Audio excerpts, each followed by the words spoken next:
제가 대학을 다닐 때 철학을 전공했습니다.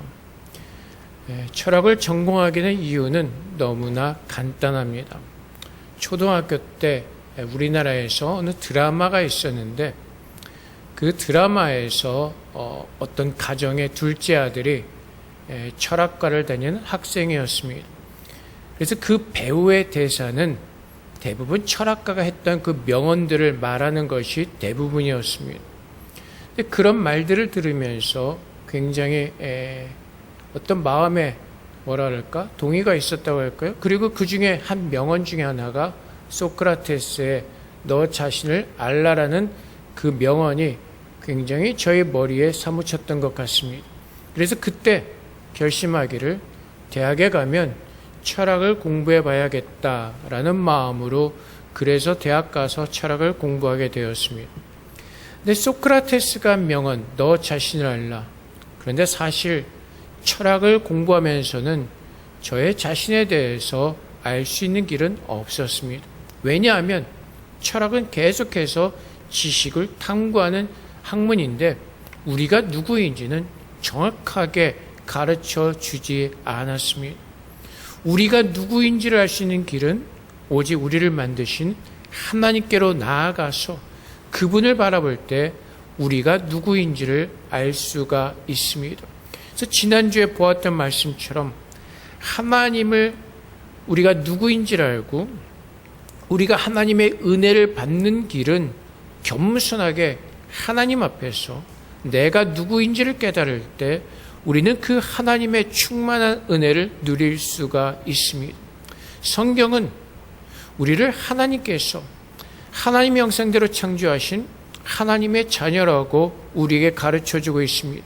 근데 우리가 알다시피 우리의 불순종으로 말미암아 하나님의 형상은 깨졌고 하나님과 분리되어 죄인의 삶을 살 수밖에 없었습니다. 그 죄인의 삶은 불행의 연속이었습니다. 절망적이었고 희망이 보이지 않는 그런 죄인들의 삶이었습니다. 근데 하나님께서는 그런 죄인들을 포기하지 아니하시고 먼저 우리를 찾아오셔서 예수님께서 십자가에서 우리의 죄를 대신해서 죽으시고 우리는 그 죄 가운데서 그 사망 가운데서 구원을 얻게 된 것입니다. 그래서 우리가 어떤 사람이었는지를 알 때에 우리가 찬송가의 가사처럼 나 같은 죄인 살리신 그 하나님의 은혜가 얼마나 큰지를 깨달을 수가 있을 것입니다. 그래서 오늘 우리가 하나님 앞에서 내가 죄인 되었던 죄임을 깨닫고 하나님의 은혜로 구원을 받은 하나님의 자녀라는 것을 깨닫는다면 우리가 믿음의 삶을 살아가면서 하나님만을 바라보는 참된 믿음의 사람으로 설 수가 있을 것입니다. 우리가 믿음 생활하면서 우리가 종종 넘어지는 이유가 어디에 있습니까? 비교하기 때문에 그렇습니다. 다른 사람들을 바라보면서 비교하기 때문에 그렇습니다. 성경에서 등장하는 첫 번째 싸움이 어디 있죠? 가인이 동생을 죽이는 사건이죠. 똑같이 하나님 앞에 예배를 드렸습니다. 제물을 드렸습니다. 근데 하나님께서는 아벨의 믿음을 통해서 아벨의 제물을 받으시고 가인의 제물은 받지 않으셨습니다. 가인은 어떻게 하죠? 그 사건의 본질은 보지 않고 동생을 보면서 비교하죠. 하나님께서 나의 제물은 받지 아니하셨다는 그 비교와 그 마음의 어떤 그 상처로 말미암아 동생을 죽이는 그 비극적인 일이 일어났던 것입니다. 가인은 하나님을 바라보지 않았습니다. 무엇이 잘못이었는지 그 문제의 본질을 놓치고 말았습니다. 하나님을 바라보면서 그가 제물을 드린 대상은 하나님이셨고 그 제물을 받지 않으신 분은 하나님이셨음에도 불구하고 하나님을 바라보면서 그 문제의 본질을 찾는 것이 아니라 동생과 비교하면서 그 동생을 결국엔 어떻게 하죠? 질투하면서 죽이기까지 하는 살해하는 그런 끔찍한 범죄를 저지르게 되는 것입니다. 구원받은 자는 내 안에 살아계신 예수 그리스도를 바라보면서 그분의 인도하심을 따라 그분과 동행하는 삶을 살아내는 것입니다. 그렇지 못하고 우리가 비교하면서 우리 자신을 드러내고자 하는 그 죄인된 내가 왕이 되고자 하는 그 모습으로 돌아갈 때 우리는 참다운 은혜 받는 삶을 살아낼 수가 없습니다. 성경에 욥이 등장합니다. 하나님께서 욥에 대해서 뭐라고 설명하시죠? 소개하시죠? 의인이라고 소개를 합니다. 근데 욥에게 어떠한 일이 일어나죠? 하루아침에 그가 가졌던 모든 것을 잃게 되었습니다. 자녀도 잃었고 그가 가지고 있던 모든 재산도 잃었고 심지어는 병이 나서 고통 가운데 빠지게 되었습니다. 그때 너무나 힘들 때, 욥이 너무나 힘들고 상실하고 힘들어할 때 그의 친구들이 찾아옵니다. 근데 그 친구들이 욥에 대해서 뭐라고 말하죠? 욥기 22장 1절부터 5절까지 말씀에 대만 사람 엘리바스가 대답하여 이르되 사람이 어찌 하나님께 유익하게 하느냐? 지혜로운 자도 자기에게 유익할 따름이니라. 내가 의로운들 전능자에게 무슨 기쁨이 있겠으며 내 행위가 온전한들 그에게 무슨 이익이 되겠느냐? 하나님이 너를 책망하시며 너를 신문하심이 너의 경건함 때문이냐? 내 악이 크지 아니하냐? 내 죄악이 끝이 없느니라. 욥이 고통 가운데 빠지게 된 것이 욥의 죄악 때문이라고 엘리바스는 욥을 정죄하고 판단하고 있습니다. 얼마나 무서운 일입니까? 하나님께서 그를 향하신, 하나님께서 욥을 향하신 하나님의 뜻을 바라보는 것이 아니라 엘리바스는 자기의 생각과 자기의 판단으로 욥을 정죄하고 욥을 심판하고 있는 것입니다. 정말로 내가 하나님 앞에서 은혜 받은, 정말로 구원받은 자인 것을 깨닫는다면 바울이 고백했던 것처럼 내가 죄인 중에 죄인이었고 괴수 중에 괴수였다는 것을 깨닫는다면 우리는 함부로 누구를 판단하거나 정죄할 수가 없을 것입니다. 우린 늘 하나님 앞에서 겸손하게 오직 나의 모습을 주님 앞에 드리면서 우리의 연약함을 가지고 나가서 주님의 은혜를 구하게 될 것입니다. 근데 우리도 모르게 내가 좀 괜찮은 사람이란 착각을 하게 되고 나는 다른 사람보다 신앙적으로 우월하다는 착각 속에 빠질 때가 참 많이 있습니다. 그래서 우리는 가끔 교회에서 이렇게 얘기할 때가 있죠. 우리 교회가 아니라 그냥 일반적으로. 제가 예를 들어서 어느 권사님에게 기도 부탁하면서 요즘 저 사람이 너무 힘든 것 같아. 저 사람이 뭔가 좀 지친 것 같아. 어떤 무슨 문제가 있는 것 같아. 라고 기도를 부탁하게 할 수가 있습니다. 근데 결국은 무엇이죠? 그 사람에 대해서 어떻게 보면은 진심으로 위해서 기도하는 것이 아니라 어떤 그의 연약한 모습을 자꾸 드러나게 하죠. 그렇게 하면서 나는 괜찮은 것 같고 저 사람보다 나는 신앙적으로 우월한 것 같고 그래서 나는 저 사람을 위해서 기도해 줘야 되는 내 스스로 높이는 잘못된 판단과 착각 속에 빠질 수가 있는 것입니다. 그래서 우리는 하나님 앞에서 내가 누구인지를 날마다 주님 앞에서 깨달아야 되는 것입니다. 내 자신도 내 스스로도 오늘 하나님 앞에서 그분의 구원의 은혜가 없이는 설 수 없는 연약한 자임을 깨닫고 주님 앞에서 세우신 그곳에서 하나님을 바라보며 하나님의 힘을 의지하는 믿음으로 서야 되는 것입니다. 그래서 우리는 십자가를 바라볼 때마다 무엇을 깨닫는다고요? 하나님의 사랑이요. 어떤 사랑이요?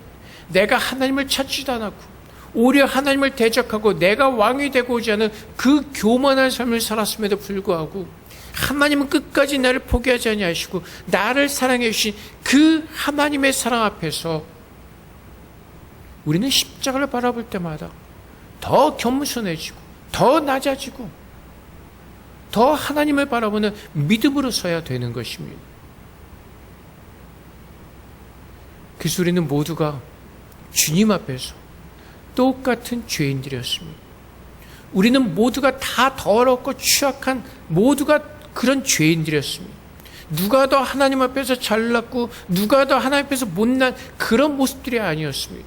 모두가 죄인이었기에 모두가 율법을 범한 죄인들이었기에 모두가 죽을 수밖에 없는 그런 사망 가운데 같이 처절한 참혹한 죄인들이었던 것입니다.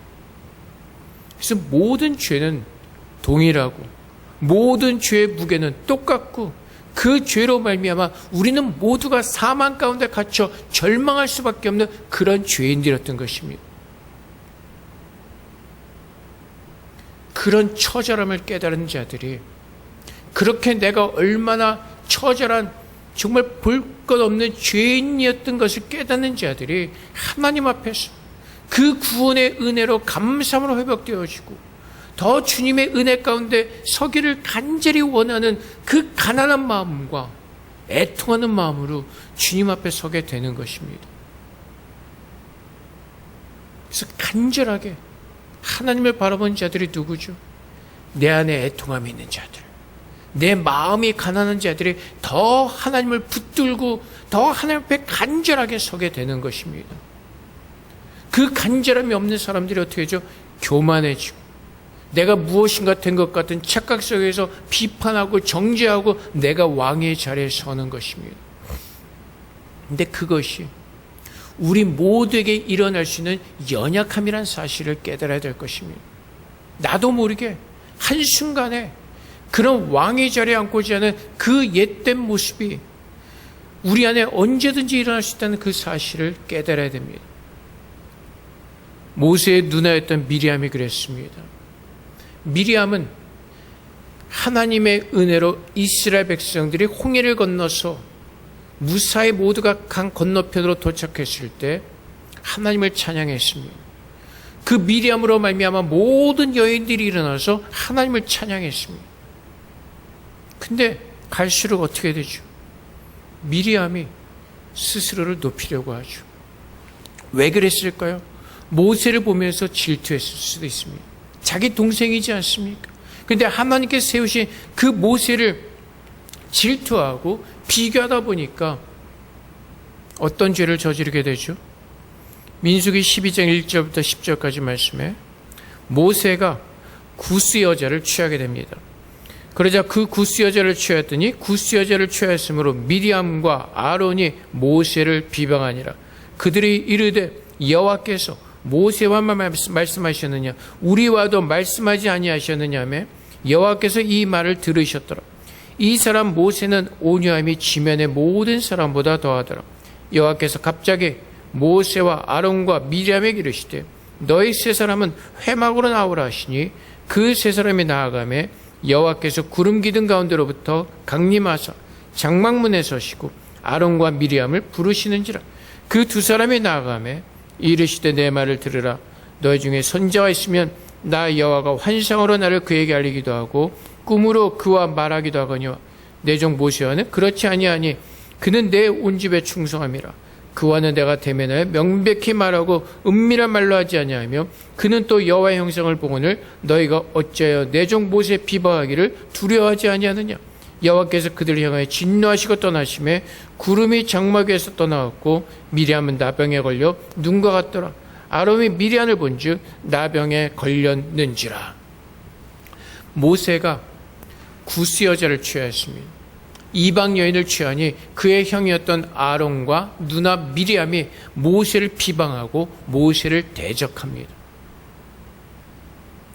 하나님께서 모세를 세우셨습니다. 그것이 잘못되었다면 모세와 대면하여 말씀하시던 하나님께서 판단하시고 하나님께서 정죄하실 일입니다. 그런데 미리암과 아론은 그 기회를 이용해서 모세를 비방하며 모세의 자리에 앉으려고 하는 그 교만한 마음들이 들었던 것입니다. 결국은 무엇이죠?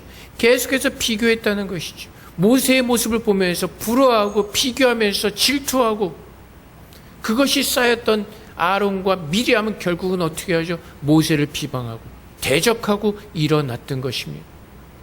그들을 하나님께서 책망하시죠. 모세는 나와 대면하였던 자다.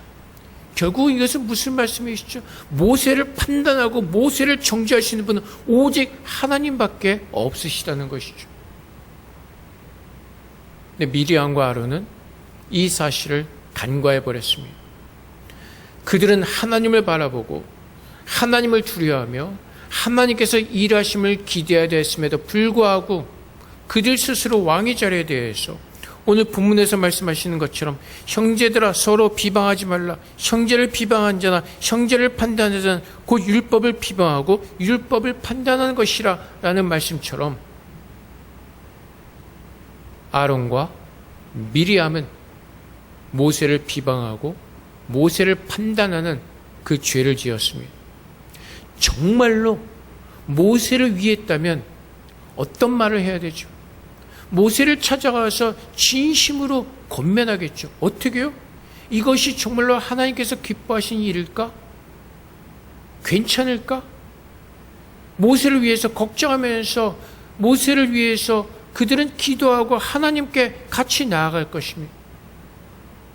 근데 그들은 어떻게 하죠? 비방하죠. 판단하죠. 이미 모세는 죄인입니다. 하나님께서 모세를 어떻게 생각하시건 상관없이 아론과 미리암의 눈에는 이미 모세는 죄인이었고 하나님 앞에 용서받을 수 없는 그런 죄인으로 만들어버렸던 것입니다. 근데 우리도 모르게 그런 실수를 하고 또한 우리도 그렇게 넘어질 때가 있죠. 비교하면서 보면서 나는 괜찮은 것 같은 착각 속에서 판단하고 정죄하고 하나님을 바라보지 않습니다. 근데 하나님께서 우리를 어떻게 지으셨죠? 하나님의 형상을 따라 창조하셨습니다. 하나님의 형상이 무엇인지 알 수 없지만 우리가 한 가지 알 수 있는 것은 무엇이죠? 하나님은 사랑이시라는 것입니다.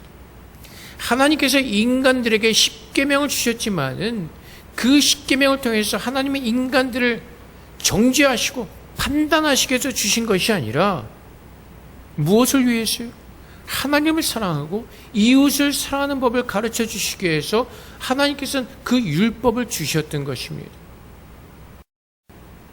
우리는 구약의 율법을 자꾸 무서운 것으로 오해하지만 하나님께서도 레위기 19장 16, 18절 말씀에 원수를 갚지 말며 동포를 원망하지 말며 내 이웃 사랑하기를 내 자신과 같이 사랑하라. 나는 여호와이니라. 이것이 하나님께서 가르쳐 주시던 것이었습니다. 너희가 율법을 가지고 판단하고 정죄하고 멸망시켜라가 아니라 하나님께서 원하셨던 것은 너희가 서로 사랑하라는 것을 가르쳐 주시기 위해서 율법을 주셨고 하나님은 사랑이시라는 것을 그 구약의 시대에서도 이스라엘 백성들에게 하나님은 가르쳐주고 계셨던 것입니다. 근데 하나님께서는 그 사랑이 무엇인지를 예수님을 통해서 우리에게 보여주셨습니다. 하나님은 우리를 너무나 사랑하시기에 그 사랑하신 아들 독생자를 우리에게 주시기까지 우리를 사랑하신다는 그 하나님의 사랑을 우리에게 보여주셨습니다. 그 예수님은 우리를 사랑하시기 때문에 하늘의 모든 것을 다 내려놓고 뒤로 하시고 모든 영광을 뒤로 하시고 죄인된 인간의 모습으로 겸손하게 우리를 찾아오셨습니다. 이것이 하나님께서 우리에게 구원을 베풀어 주시는 하나님의 놀라운 사랑의 은혜였던 것입니다. 그 예수님께서 우리를 위해서 죽으시기까지 그렇게 사랑해 주신 그 하나님의 사랑, 그 사랑을 안다면 우리는 하나님 앞에서 엎드려서 감사합니다. 우리는 겸손하게 하나님을 찬양하는 외에는 다른 것을 할 수밖에 없을 것입니다. 그래서 시편의 기자가 어떻게 하죠? 하나님의 날에 어떻게 들어가죠? 구원의 감사함으로 찬양을 드리며 들어간다고 시편의 기자는 기록하죠. 그 하나님의 사랑을 아는 자들은 하나님을 찬양할 수밖에 없습니다. 하나님의 이름을 높이며 그 사랑의 은혜 가운데 겸손하게 엎드릴 수밖에 없습니다. 그 하나님의 구원의 은혜를 아는 자들은 하나님 앞에 엎드려 두 손 들고 하나님이 나의 하나님이십니다라는 그 고백을 할 수밖에 없는 것입니다. 더 이상 어떤 게 불평을 할 수도 없고 더 이상 어떻게 나를 높일 수 있는 방법도 없고 오직 우리는 그 구원의 은혜 속에서 그 구원의 은혜의 강 속에서 우리는 잠기어 내 자신을 사라지고 하나님의 영광만을 드러내는 하나님의 거룩한 자녀로 우리는 서게 될 것입니다. 그래서 우리가 이웃을 볼 때 어떻게 본다고요? 하나님의 동일한 사랑을 받은 하나님의 자녀인 것을 깨닫고, 주님께서 말씀하신 것처럼 그 이웃을 대할 때 주님을 대하듯 우리는 그렇게 하게 되는 것입니다. 누가 더 높고 누가 더 낮은 것이 아니라 모두가 동일한 하나님의 사랑을 입은 자로서, 모두가 주님의 그 가르치신 그 사랑 가운데서 하나됨을 알고 우리가 그 하나됨을 힘써 지켜나가는 겸손한 자로, 주님의 자녀로 엎드리고 또 엎드려서 하나님의 은혜를 사모하게 되는 것입니다. 제자들이 그랬죠. 그 예수 그리스도의 십자가의 구원을 알기 전에는 늘 어떤 싸움이 있었죠? 누가 더 크냐? 누가 예수님의 오른팔이냐? 누가 예수님의 왼팔이냐? 늘 그 싸움을 하고 있었습니다. 그런데 구원받은 이후에는 어떻게 하죠? 내가 죄인 중에 죄인이었다는 것을 깨닫고 주님 앞에 더 감사함으로 엎드리는 것이죠. 사도 요한이 요한복음을 기록하면서 자신의 이름을 쓰지 않습니다. 뭐라고 자기를 표현하죠? 예수님이 가장 사랑하시는 자라고 표현을 합니다. 왜 그랬을까요? 왜 요한은 예수님께서 자기를 가장 사랑하신다고 그렇게 표현했을까요? 예수님이 살아생전에 요한을 따로 부르셔서, 요한아, 너 아니?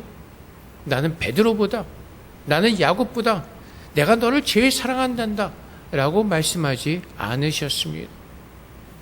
요한이 예수님께서 자기를 가장 사랑하신다라는 그 표현을 쓴 이유는, 그렇게 생각한 이유는 나중에 깨달았던 것이죠. 내가 다른 제자들보다 더 죄인 중에 죄인이었음에도 불구하고 예수님이 나를 그렇게 사랑해 주셨기에 예수님이 나를 다른 제자보다 더 사랑하신다고 깨닫게 되는 것이죠. 내가 그만큼 큰 죄인이었음에도 불구하고 주님이 나를 선택하시고 나를 불러주셨기에 그만큼 주님은 나를 사랑하시고 그만큼 주님은 나를 아껴주신다는 그 사실을 깨닫는 것입니다. 그래서 예수님이 나를 사랑하신다는 것을 아는 자들은, 깨닫는 자들은 내가 하나님 앞에서 이렇게 더럽고 취약한 죄인이었음에도 불구하고 하나님이 나를 포기하지 아니하시고 나를 끝까지 붙들어 주신다는 그 사실을 아는 자들이 그 하나님의 크신 은혜를 깨닫고 하나님의 그 풍성한 사랑 가운데서 하나님의 은혜를 누릴 수가 있게 되는 것이죠. 우리는 그 하나님의 사랑과 은혜를 깨닫지 못하기 때문에 내가 좀 더 괜찮은 사람이었는데 하나님께서 구원해 주셨다는 그 착각 때문에 우리는 하나님 앞에서 그 감사한 마음으로 나가는 것이 아니라 어떤 마음으로 나가죠?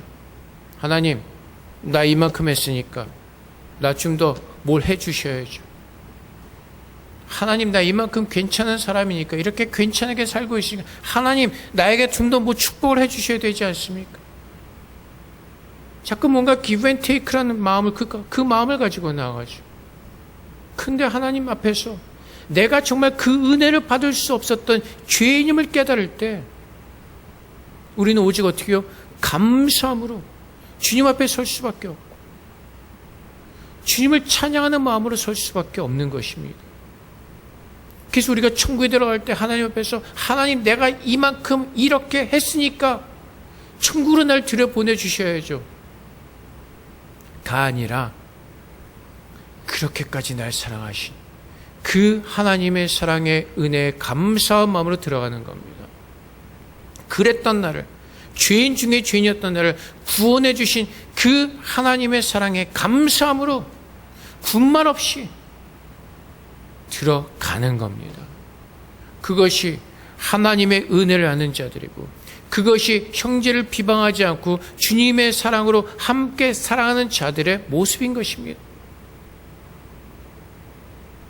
그래서 주님께서 우리에게 그 살아가는 법을 말씀해 주시죠.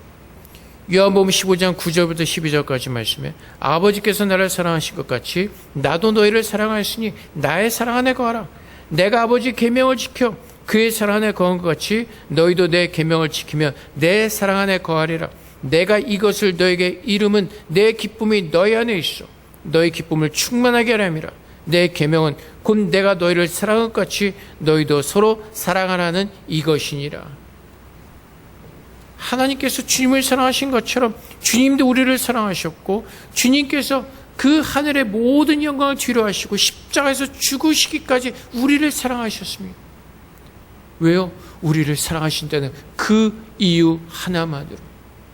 그래서 하나님의 사랑을 안다면, 그 예수 그리스도의 사랑을 안다면, 그 사랑의 은혜 가운데 서 있는 주님의 자녀들이라면, 이제는 그 주님께서 우리에게 가르쳐 주신 그 사랑으로 나는 죽고 정말 예수의 모습으로 살아내는 크리스천으로서 우리 이웃을 섬기며 이웃을 위해서 기도하며 그 이웃을 위해서 내가 낮아지는 주님의 모습을 가지고 우리는 살 수가 있을 것입니다.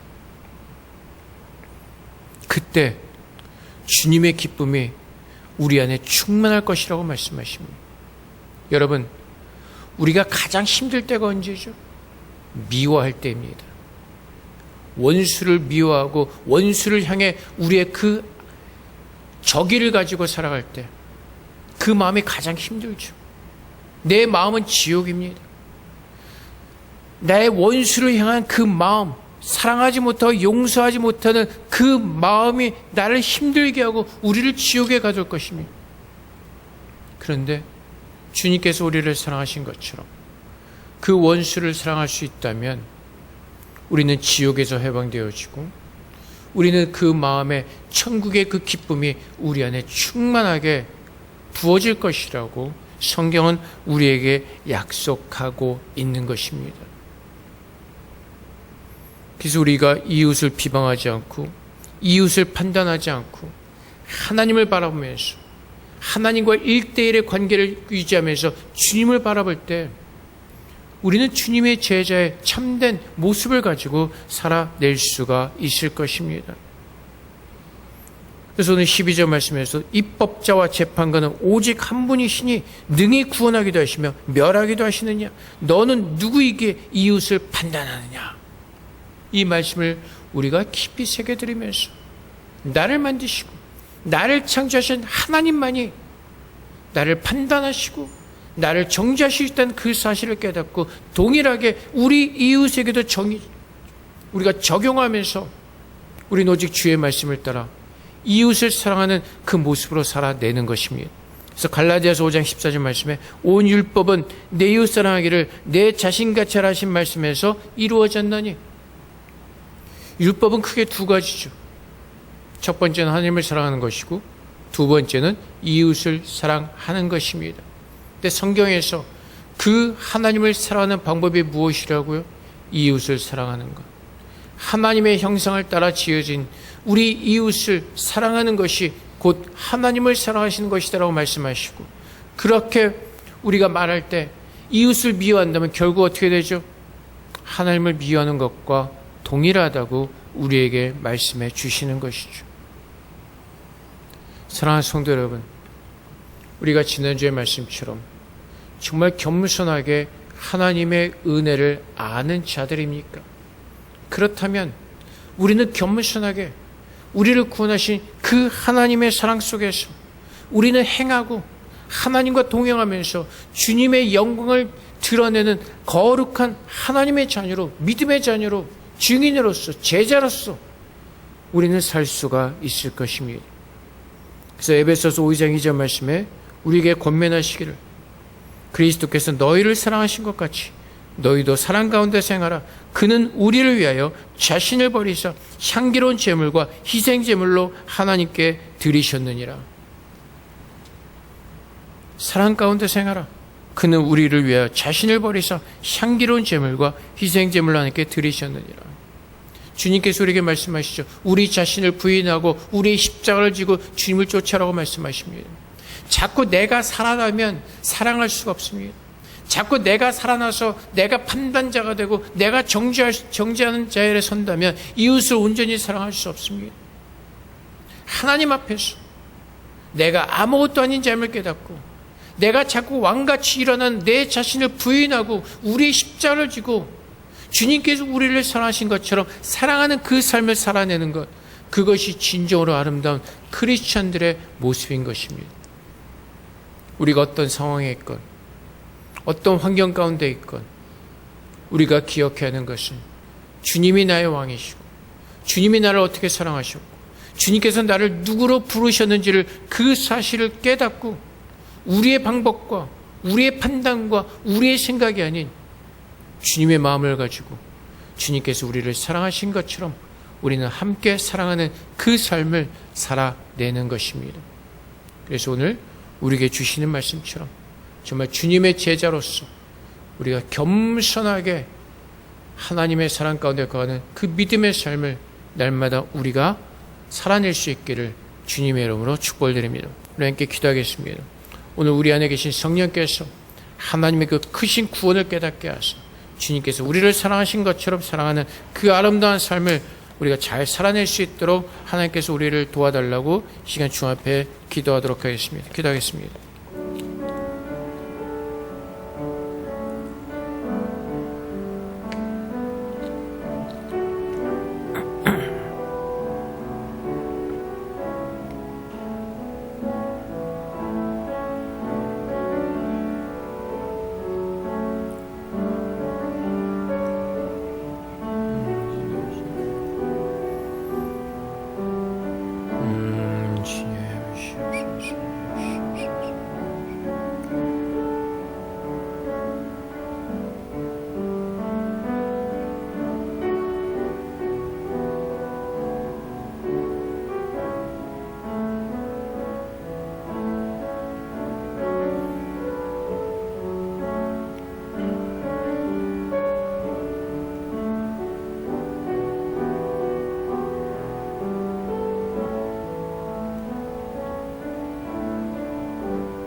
사랑의 아버지 하나님, 우리가 하나님의 십자가를 바라볼 때 우리가 어떤 사랑을 받았는가를 깨닫게 하셔서 우리가 누구인지를 깊이 알게 하시고 이제는 내가 사는 것이 아니라 내가 왕이 되는 것이 아니라 내가 판단자가 되는 것이 아니라 내가 정죄하는 자가 되는 것이 아니라 오직 우리는 하나님의 은혜로만 살 수밖에 없는 연약한 자임을 깨닫게 하시고 주님만을 붙들고 주님의 은혜만을 간절히 구하는 겸손한 자로 날마다 주님 앞에 설 수 있도록 주님 도와주시옵소서. 그래서 날마다 하나님의 그 구원의 은혜로 충만하게 하시고 더 낮아지고 더 낮아지게 하셔서 오직 우리 안에 하나님만을 찬양하는 하나님 예배하는 자로 서게 하시고 늘 주님의 은혜 범사에 감사하는 주님의 참된 제자로 살아낼 수 있도록 우리 모두를 축복하여 주시옵소서. 감사하며 예수 그리스도 이름으로 기도합나이다. 아멘.